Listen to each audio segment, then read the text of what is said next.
I'm very happy to have Kannan Jayaraman from London. He's one of our Alert Global Voice ambassadors. Kannan happens to be my cousin, and we share a great deal of relationship. I'm really happy to have you on board, Kannan. How are you doing? Hi, Kannan. Good morning. I'm very happy to be with you. I'm doing really great this morning. Thank you. So, who is Kannan Jayaraman? Okay, let's make it simple. Kannan Jayaraman is a nature scientist primarily. I also happen to have a job in the information technology. So that's what I've been doing for the last 20 years. But last 10 to 15 years, I've been into understanding nature, life, health, fitness. So that's how I would describe myself, Kannan.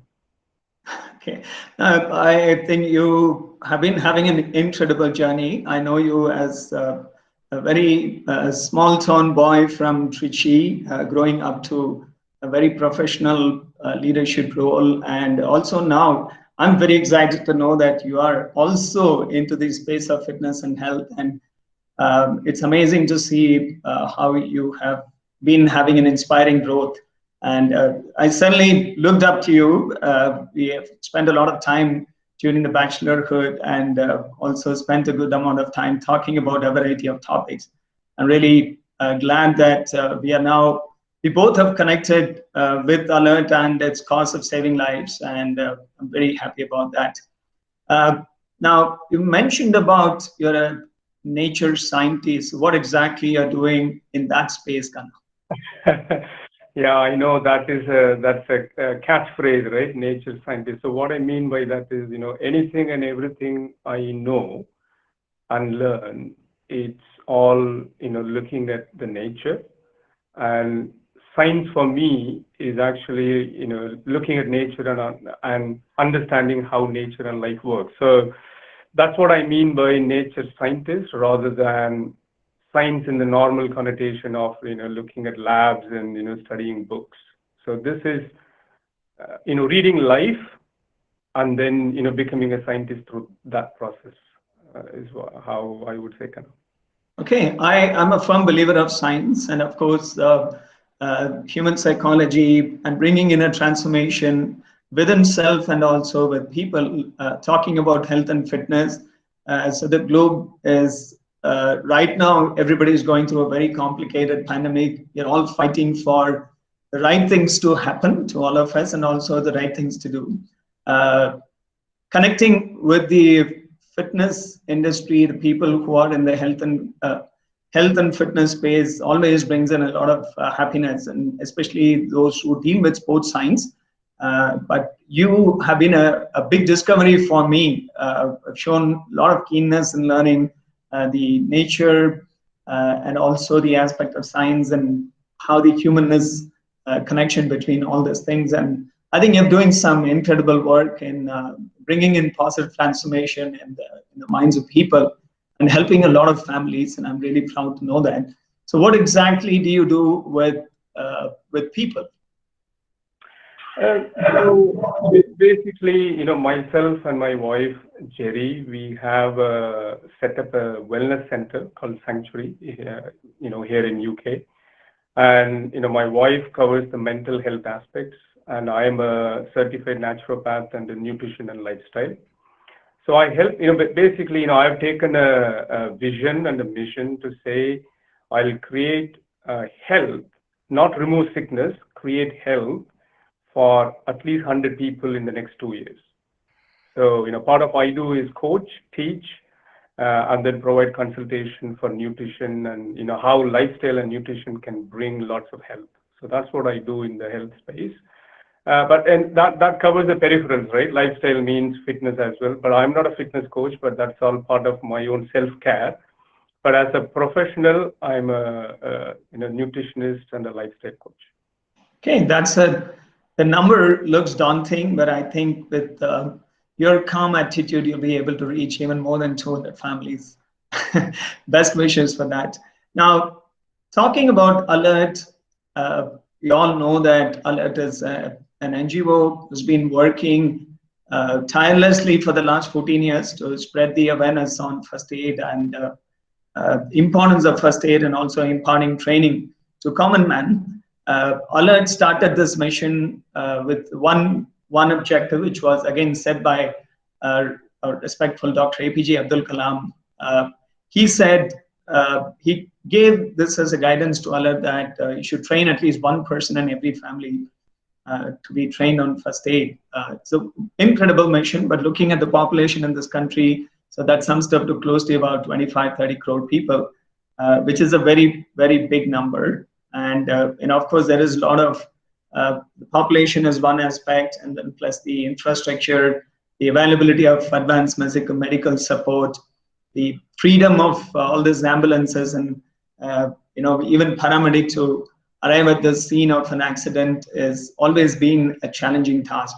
Now, that's one of the reasons why I signed up with Alert as a volunteer to talk about this particular mission.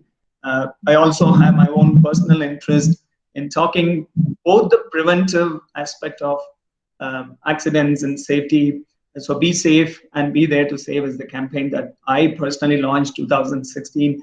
And that's when I came to know about Alert and the incredible work that they are doing. So I've been a volunteer with them since 2016, and ALERTATHON has been very close to my heart in terms of organizing this event, being a volunteer, being the race director.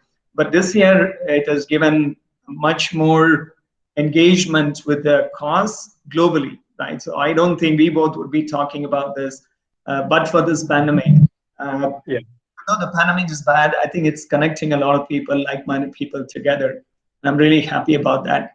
Now, talking about first responders and emergency care, how it is dealt in countries like London, that's where you're located. What kind of difference do you see? You grew up in a place like Trichy, you also spent your time in India in different parts of countries, and of course in Bangalore. What do you see as the stark difference between the Indian context of responding to an emergency versus what happens in countries like UK? Put simply, right, the picture that comes to my mind is in India, when there is an emergency or an accident, there is a large crowd of people. You don't even get to see what's happened to the person, but nothing happens, and nobody knows what to do. Should I get involved? Even if I get involved, how to do? So people, although there is loads and loads of people, but nothing really happens. So the 180-degree opposite is what happens here in London. You don't see lots of people. There is no crowd. There is a well-organized system. The emergency response gets through to the person who is in need in maximum of 3 minutes. So that's the SLA, and it's all done very professionally. And there is nothing expected from public apart from ringing up the emergency and informing them. That's all you are expected to do, and everything happens like magic. There are well-trained professionals, both ambulance and whatever is needed, police or whoever needs to be there. There is a regulated, organized, governed system. Okay, and that really works. So that's how, as you can see, they are at the two far ends of the spectrum, really.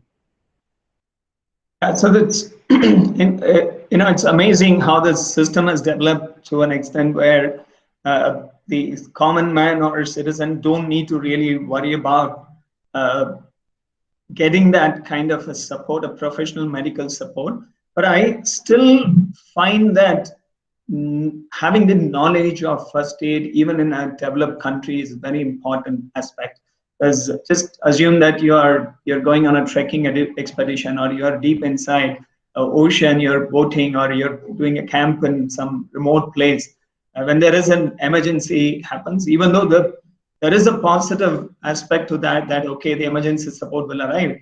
The golden hour, what we call as, that's a very important time. And also the minutes, every single minute is important. How do you respond if somebody is choked, if somebody has a cardiac arrest, somebody has a heart attack, somebody is bleeding, there is a complicated fracture? How do you deal with this kind of a scenario? And then now with this pandemic, we don't even know why somebody has collapsed. Is it this person down because of any other pre-existing illness, or is it due to COVID, right? I personally feel that the emergency response knowledge, the chain of survival processes are really important to every single global citizen. It is not applicable to only countries like India. What is your view on this? Do you think that it is still an important subject that everybody should learn across the globe? Yeah, no, absolutely. I can't agree with you more. I mean, so when we talk about accident and emergency in a big way, that's where you need lots of organized support, medical support. But still, that initial time where people are aware of what to do and how to do, even though they don't do anything physically, just knowing how to respond mentally and being there and making things happen is more important, especially in the first 2 minutes, right?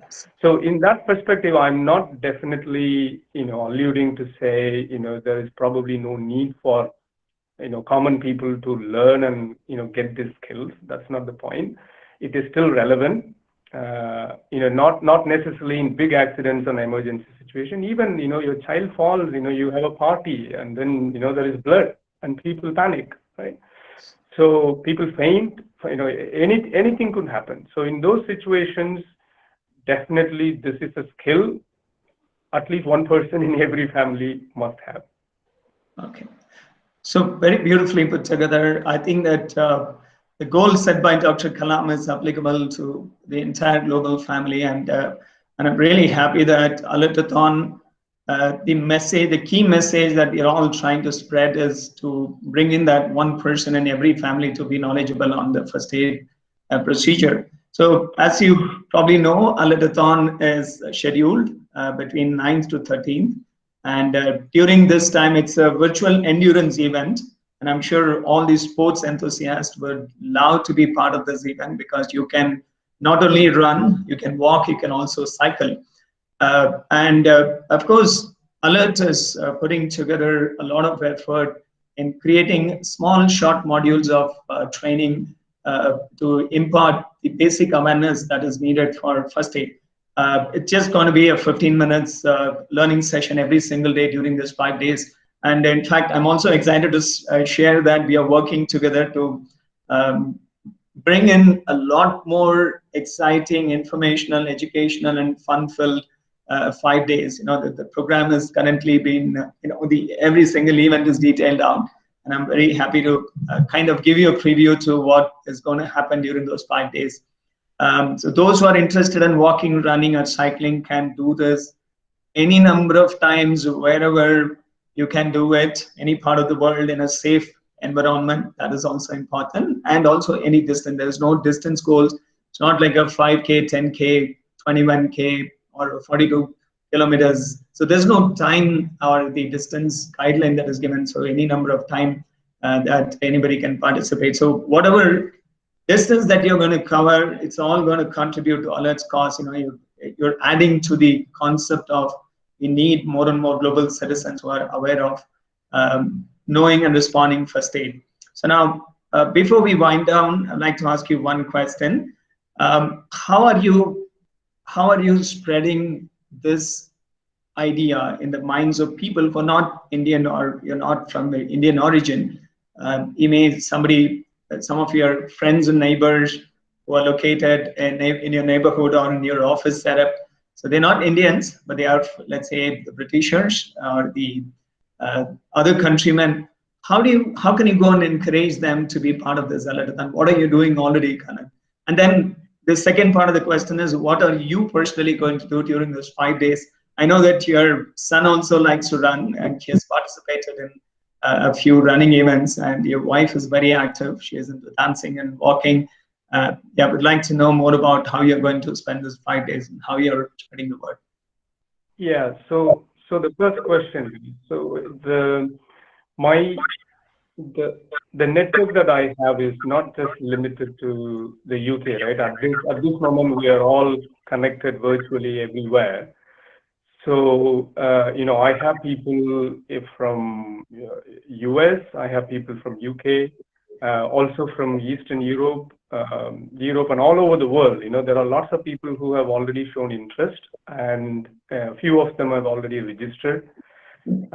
So that is through, my own practice, the wellness center that we do. So there are lots of fitness and health enthusiasts and who also wants to learn this first aid and emergency response, right? So that's one of the channels. And then I'm also going to promote this through Facebook, which is another network or channel that I can use. So there are lots of people who have shown interest in biking. I've already shown, people have showed that, okay, I know one person said she lives in a large farm, about 80 acres of farm. So she said, doing 10, 15K just by walking around the farm itself is going to meet her target. So lots of people are doing different things. As you said, it's not about, am I participating in a competitive sport and, do I have to do 10K or 15K? So people are finding innovative ways, simply walking, running, even inside their home itself, climbing stairs. There are so many things people have already shared with me. So it is nice to see. I think one of the key motivation for people is it's not just improving their fitness or participating in an endurance event, right? This is learning about this first aid and emergency response really motivates people. That's what I am seeing and observing from the people that I'm engaging with currently. Thank you, Kannan. That was amazing to know the kind of steps that you have already taken to reach out to your people and also to your clients talking about this. Love to see a large number of participation from your circle, and also would love to see you continuing your magic in the minds of people and also helping them to achieve their personal goals through health and wellness in a very natural way. Thank you so much, Kannan.